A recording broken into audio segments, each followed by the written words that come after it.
I was recently driving in an unfamiliar area. There were some other passengers in the car who knew the area better than I did. So as we approached an intersection, one of them said, "Turn left." The other said, "No, turn right." They both dug in their heels that their advice was correct. Uh-oh, now what do I do? I'll bet that's never happened to you, right? There's so much at stake here. Even more than getting to our destination on time, we're worried about hurting someone's feelings. No matter which choice we make, somebody is going to feel neglected or disrespected. You know, Paul faced a similar situation. He wrote about it in 2 Corinthians chapter 1. The Corinthians wanted him to visit them, and he had told them he'd be stopping by soon. Let's call that the left turn.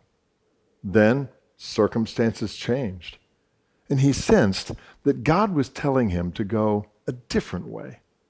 Let's call that the right turn. But expectations were already set. If he turned right and didn't visit Corinth, he would disappoint the church. But if he turned left to visit Corinth, he'd be disobeying God. He made a choice and delayed his visit to Corinth. And their response? They accused him of waffling.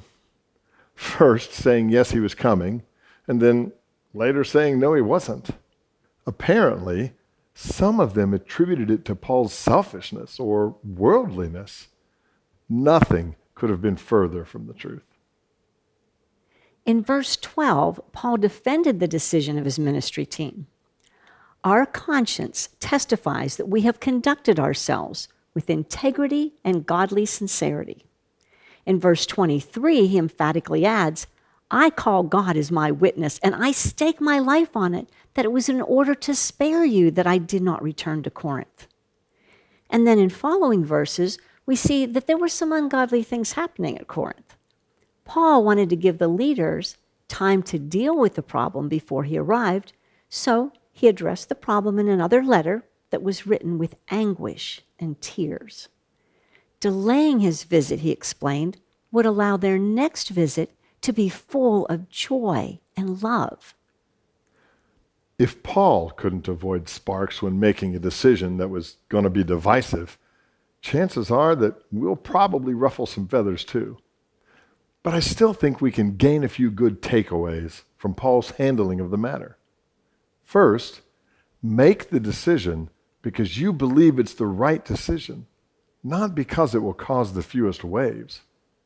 Second, if it's between pleasing God and pleasing man, choose God, even if there will be repercussions. And last, let's try to get the hurt party to understand that we still love them.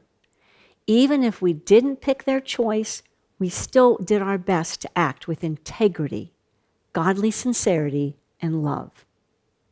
Thanks for trekking with the Foxes.